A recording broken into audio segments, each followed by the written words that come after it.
Nak cerita pasal payudara orang dulu cerita nenek kebayan juga.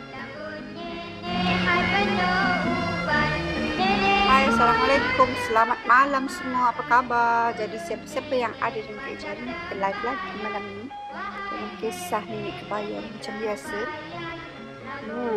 Kita tunggu sekejap. Siapa yang ada dengan Kak Jam, minta tolong hi sikit, minta tolong like, minta tolong share kan. Kita hari ni nak cerita pasal payudara orang dulu. Cerita nenek kebayan juga.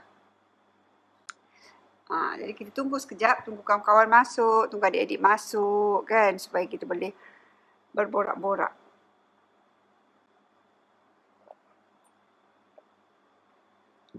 Hai, apa khabar semua? Minta tolong komen-komen, minta tolong share. Hai Wani, apa khabar kan?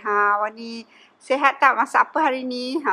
Hari ni pasti penat-penat malam-malam ni kan. Orang dah start tidur dah waktu ni, tapi kita masih lagi berjaga. Nak live, nak bawakan kisah lagi untuk korang. Kisah orang dulu-dulu lagi. Kalau semalam kita ceritakan pasal kisah penjagaan Miss V, hari ni nak cerita pula pasal kisah penjagaan payudara. Sebabnya payudara ni sangat-sangat synchronize dengan wanita lah kan. Satu aset yang sangat-sangat penting untuk kita jaga, untuk kita ambil tahu kan. Sebab payudara ni memang satu aset wanita yang sangat kita sayangi. Kan kita sayangi. Kau ambil nak cerita pasal kita sayangi. Hai Aradi, hai Arida. Baca salah. Arida. Hai Arida, apa khabar? Minta tolong share. Kita tunggu sekejap kawan-kawan masuk sebelum kita start kan. Okey. Payudara. Nak cerita pasal payudara ya. Pembesaran payudara ataupun saiz payudara ya. Saiz payudara bagi seorang perempuan ni selalunya bergantung kepada lebih. Hai Nosham Zani. Apa khabar malam ni? Terima kasih sebab join Kak Ijaz semua malam ni. Nak cerita pasal cara nak jaga payudara, cara nak enhance, cara nak tambah kepejalan, macam-macam lah kan. Kawasan Kak Ijaz ni macam kena kena serangan lalat aku rasa kat kampung aku ni. Okey. Jom kita start. Okey, nak mula pasal payudara ya, kena tahu yang payudara ni adalah berbeza-beza saiznya daripada setiap wanita. Okey, berbeza-beza saiznya adalah bergantung kepada tahap genetik juga. Maknanya kalau mak kita tu payudara keturunannya, payudaranya tu besar, maknanya keturunan kita pun mungkin berpayudara besar. Okey, jadi payudara ni selalunya saiznya bergantung kepada genetik. Jadi tak bolehlah kalau kita mak payudara kecil, kita nak payudara besar. Kan? Jadi begitulah sebaliknya. Kalau mak payudara besar, kita nak payudara kecil, itu tak boleh. Sebab saiz payudara ni selalunya dia macam warna kulit lah, dia turun-temurun. Dia maknanya dia daripada segi keturunan. Macam tu saiz payudara ni. Okay, terang tak? Macam gelap pula akan kau nampak, okey? Daripada segi keturunan. Okey. Walau macam mana pun, tak kiralah payudara kita kecil ataupun besar, ada juga faktor lain yang boleh mempengaruhi saiz payudara. Contohnya, berat badan. Berat badan kita pun boleh mempengaruhi saiz payudara kita. Okey. Payudara ni bila kita anak dara dan kita hamil akan berlaku perubahan pada payudara kita. Jadi sangat-sangatlah penting bagi ibu-ibu yang baru hamil tu untuk ambil langkah-langkah penjagaan ataupun langkah-langkah penjagaan lah supaya mengelakkan payudara tu daripada terlampau kendur, okey, selepas melahirkan. Ramai ibu-ibu yang lepas melahirkan risau, payudara saya ni boleh baik balik ke Kak Ija, boleh ke jadi elok balik ke kan, sebabnya akan ada perubahan. Perubahan ini berlaku daripada segi pertamanya daripada segi hormon, disebabkan oleh hormon yang membuka kan kita punya payudara tu supaya memberi ruang kepada kantung susu untuk membesar kan. Jadi kita nak taruh susu dalam payudara tu, jadi payudara tu pun expand kan. Jadi orang tua-tua dulu macam mana dia buat dalam penjagaan payudaranya. Nanti Kak Ija nak cerita juga dengan korang pasal cara orang tua-tua dulu jaga payudara. Kan. Sebab kita nak cerita pasal orang tua-tua dulu. Kak Ija tak nak cerita pasal sekarang. Hai Jana, hai Sisi Gui. Kak Ija dah tahu dah nama. Nur Samzani, apa khabar semua? Nak cerita pasal penjagaan payudara ni. Penting tahu untuk orang perempuan jaga payudara supaya kita rasa confident level kita bila bersama dengan suami. Bila kita mandi, kita tengok badan kita pun kita rasa macam down kadang-kadang kalau payudara tu dah tak comel sangat. Okay, jadi macam mana kita nak bantu? Okey, pertama sekali perlu diingat bagi mereka yang berbadan kecil, mungkin korang takkan ada masalah. Bagi korang yang ada genetik breast kecil maknanya payudara korang tu kecil, korang takkan ada banyak masalah payudara yang sagging ataupun payudara yang jatuh. Takkan ada banyak masalah daripada segi itu. Cumanya korang akan nampak flat sahaja. Daripada anak dara bersatu sampailah dah kahwin pun, dah beranak pun bersatulah payudaranya. Dia tak berapa nak besar. Maknanya tak berapa nak seksi lah korang ni nampak kan. Wah konon-konon ceritanya. Okey, dan bagi ibu-ibu bagi wanita-wanita yang mempunyai payudara yang besar, payudara yang besar, dia lebih cenderung untuk mendapat masalah sagging breast ataupun payudara yang jatuh ni. Sebab apa? Sebab bila dia besar, dia lebih mudah turun. Dia lebih mudah turun. Turun ni selalunya disebabkan oleh apa tahu? Disebabkan oleh tarikan graviti. Bila kita tak pakai bra yang betul, kita tak pakai push up bra, kita tak pakai nursing bra, kita memang berkemban tak pakai bra kan. Ini akan mengakibatkan payudara kita sangat-sangat mudah drop. Terutama daripada tempoh awal kehamilan kan, sampailah dah beranak dan nak habis menyusu, kita kena make sure kita kena pakai bra. Okey, ini adalah salah satu cara untuk korang jaga ni. Korang kena ingat pakai bra. Pakai bra, jangan selalu tak pakai bra kerana tarikan graviti ni akan menarik kita punya breast yang berat dengan susu tu ke bawah.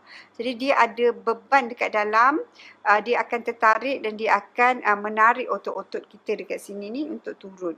Jadi ini adalah perkara yang selalunya terjadi ataupun masalah yang selalunya terjadi kepada adik-adik yang mengalami masalah sagging breast.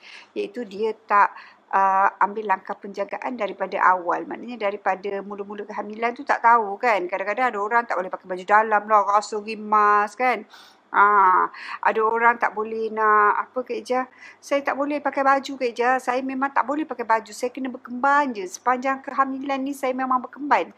Ada orang yang macam tu. Jadi atas korang nak macam mana. Sebabnya kalau payudara ni kita tak ambil langkah penjagaan daripada awal, nak memulihkannya juga adalah sangat-sangat susah.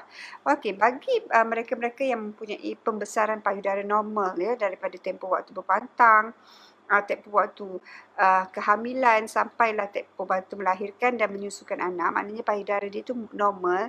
Payudara tu mungkin akan kembali kepada bentuk asal ataupun kembali sihat balik dalam masa 6 bulan selepas anak kita habis susu. Kena tunggu anak habis menyusu dulu baru kita boleh tengok dia punya progress sama ada dia kembali tegang ataupun tidak. Okey? Itu sangat-sangat penting untuk korang tahu yang payudara ni selepas baby 6 bulan habis menyusu baru kita boleh start tengok dia tu jatuh betul ataupun tidak. Kalau tidak, kita tak boleh klasifikasikan dia sebagai jatuh ke tidak ke sebabnya masih ada susu. Okey? Jadi kita nak cerita lagi macam mana caranya untuk kita membantu mengurangkan permasalahan sagging breast ini yang apa-apa orang dulu-dulu buat. Okey?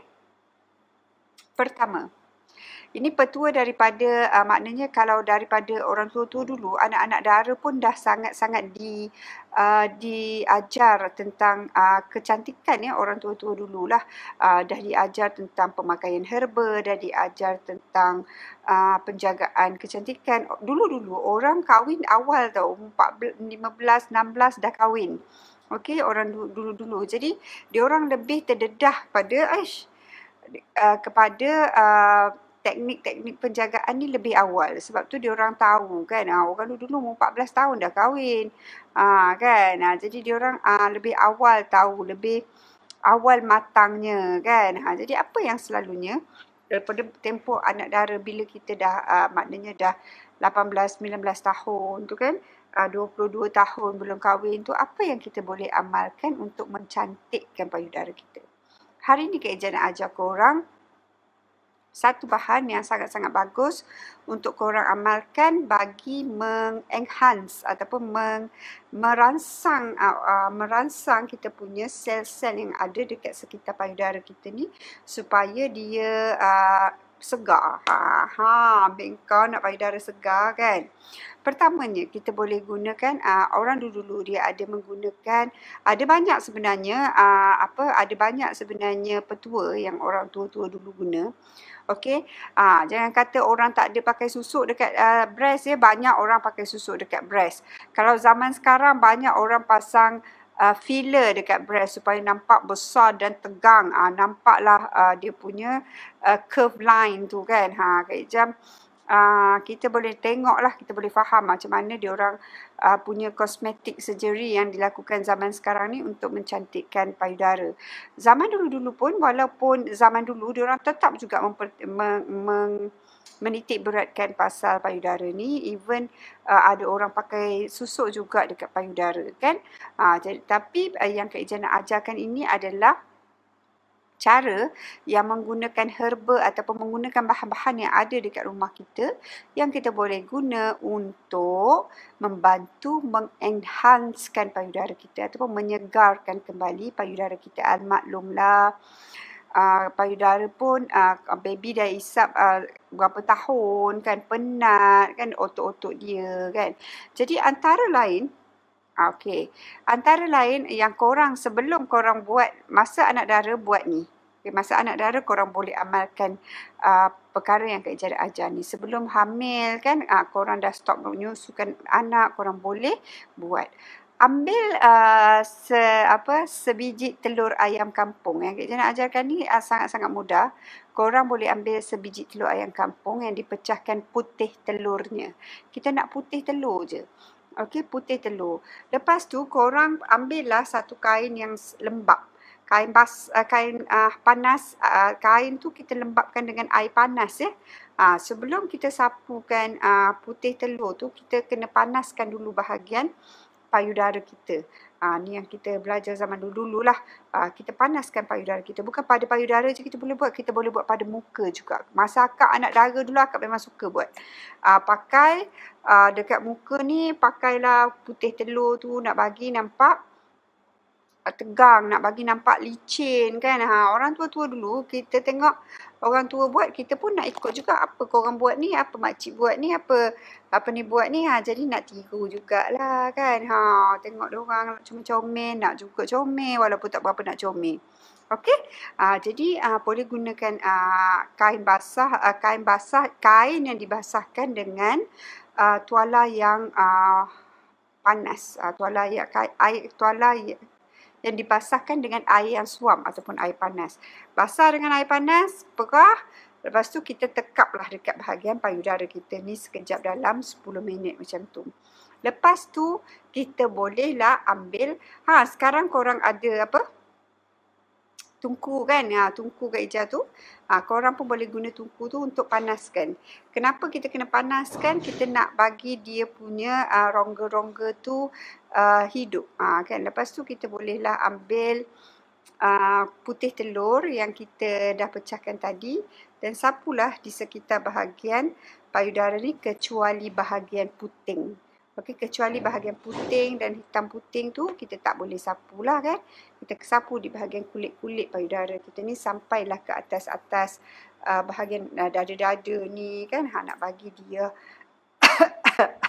cantik. Nak bagi dia cantik. Itu cerita orang dulu. Okey.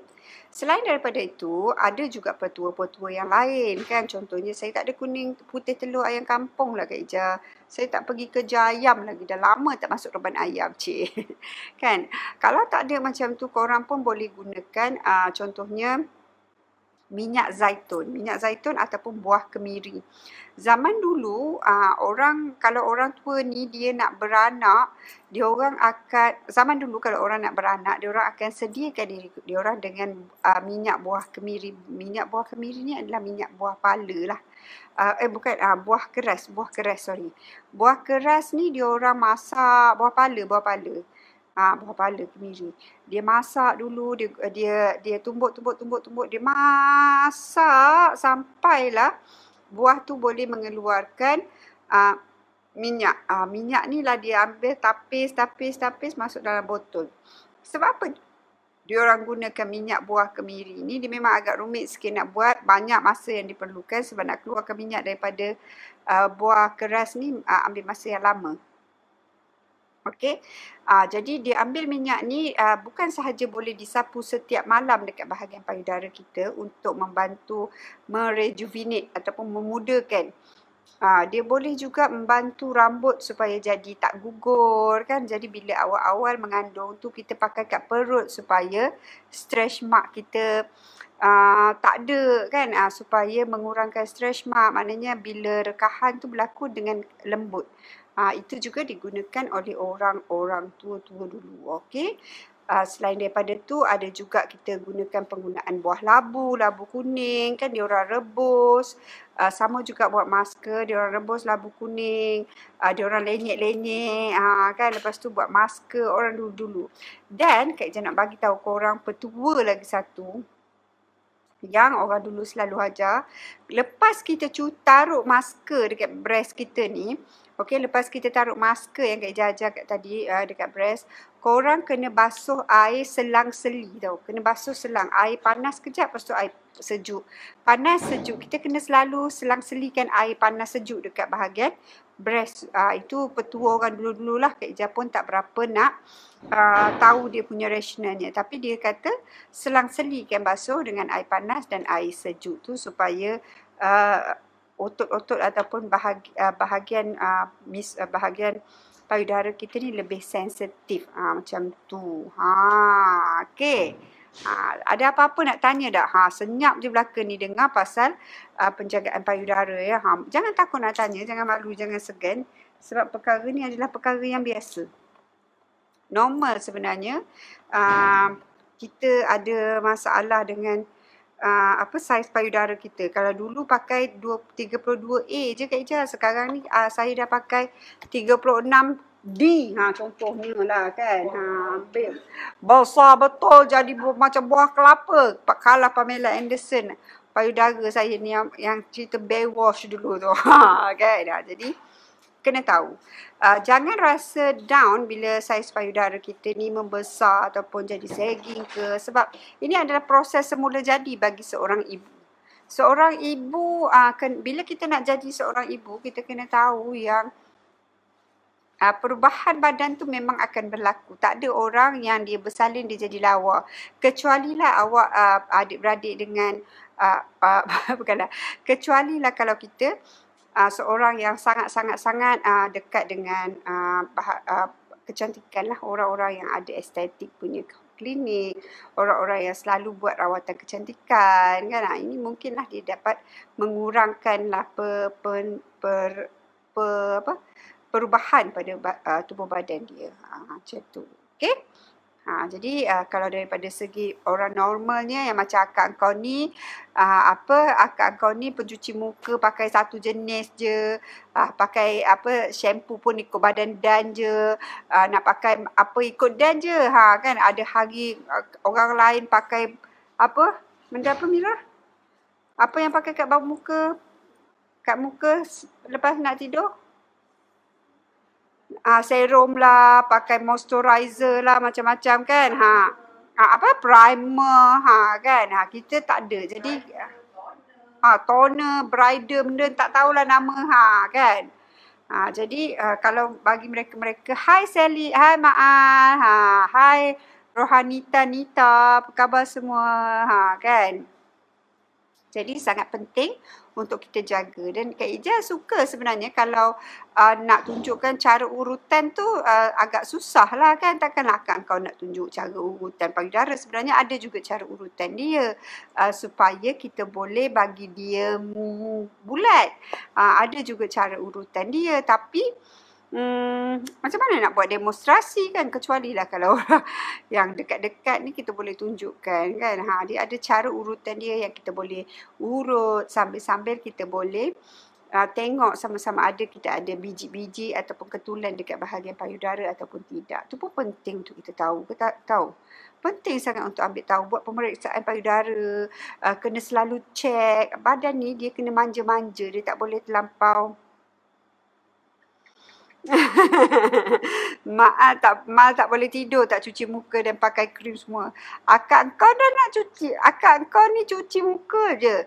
Bila mandi cuci muka je. Lepas tu nak tidur cuci muka. Tak ada pun lah nak pakai krim-krim ni. Kak Ija memang bukan orang jenis yang banyak. Kak Ija tak pandai. Tak pandai nak berkrim-krim ni sangat. Kan. Cara-cara urutan ni nanti kita bolehlah kalau kita share dekat group lah kalau macam tu. Sebabnya cara urutan ni lebih takkan nak tunjuk pegang-pegang beras kat sini. Nanti kan orang share kan.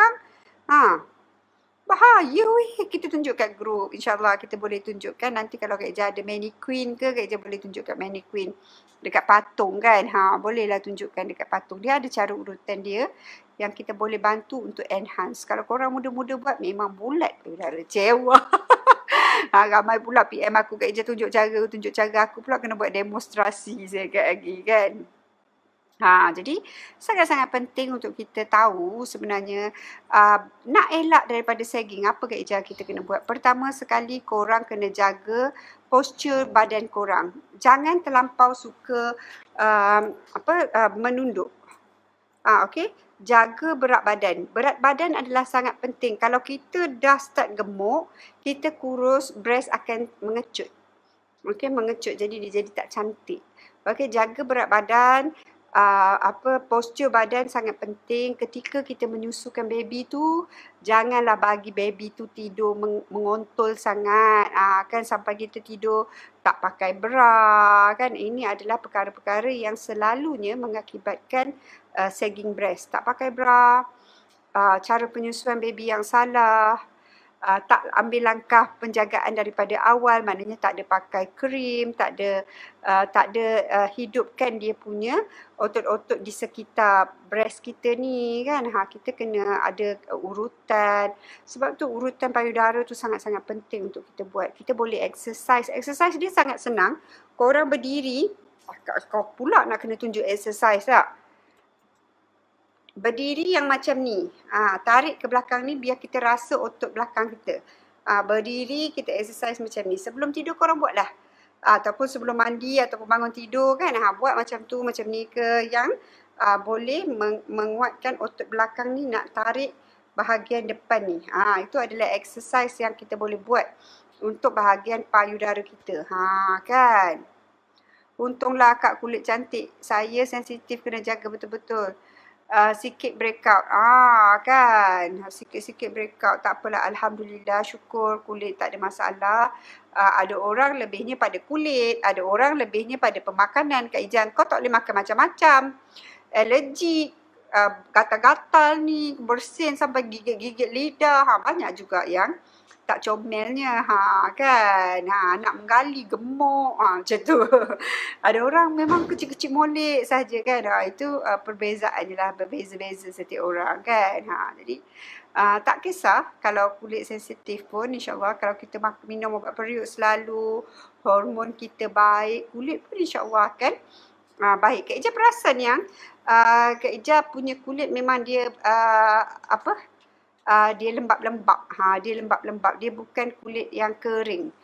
Mungkin sebab pengamalan herba ataupun apa tak tahulah, ataupun keturunan jugalah, Kak Ija pun tak tahu. Tapi Kak Ijah perasan tu, dia bukan kulit yang kering, terlampau kering. Tidak, mungkin kita punya pengambilan air hari-hari kan. Jadi tak tahu daripada segi pemakanan kot kan. Jadi Kak Ijah pun bukan pakar kulit sangat. Cumanya ramailah yang kata kulit jadi cantik bila makan sihat cantik tu kan. Ramailah kata orang puji kulit jadi flawless lah. Sebenarnya bukan sebab apa. Bila rahim kita sihat, dia akan menyerlahkan pada kulit kita. Kulit kita pun akan jadi lebih cantik bila hormon kita bagus. Bila orang hormon tak bagus ni, dia punya jerawat cepat naik kan. Tapi bergantung kepada genetik juga. Selalunya orang yang berkulit putih, dia lebih mudah banyak masalah kulit. Sebab apa? Dia adalah resesif. Kalau belajar sains lah kan, dia adalah genetik dia adalah genetik resesif. Dia rambut straight, kulit dia putih kan. Dia mungkin ada jeragat-jeragat. Berbeza dengan orang yang berkulit gelap ni, dia lebih dominan, kulit dia lebih tahan pada persekitaran. Sebab kita orang ni kulit kasar, kulit hitam. Tengok kulit orang-orang India sangat cantik kan. Nanti Kak Ijah nak bagi petua orang India cantik kulit dia ni. Kak Ijah macam mana dia orang buat untuk cantikkan kulit bagi perempuan. Kan. Memang dia orang gelap-gelap tapi kulit dia orang kalau kita tengok memang selalu nampak cantik. Kan. Jadi itu yang Kak Ijah nak ceritakan pasal penjagaan payudara. Sangat-sangat penting. Jangan suka pakai support bra yang betul. Pakai nursing bra bila kita menyusu kan. Betulkan cara postur kita menyusukan anak kan supaya breast tidak terikut. Daripada awal kehamilan pastikan kita memakai krim yang boleh membantu ataupun minyak olive oil pun boleh. Olive oil ni kalau korang beli yang betul-betul punya olive oil ataupun argan oil, minyak argan. Tapi kalau masa Kak Ijah pernah dulu kerja Mauritania kan, dekat situ adalah tempat pengeluaran minyak argan. Dia orang bagi minyak argan ni yang pure tau. Jadi minyak argan ni sangat-sangat bagus kalau kita sapu dekat sekitar kulit kita, dia akan rasa sangat nampak perbezaan dia yang cepat. Tapi dia agak mahal lah kalau kita nak dapat yang pure. Kita tak tahulah ada orang jual lagi.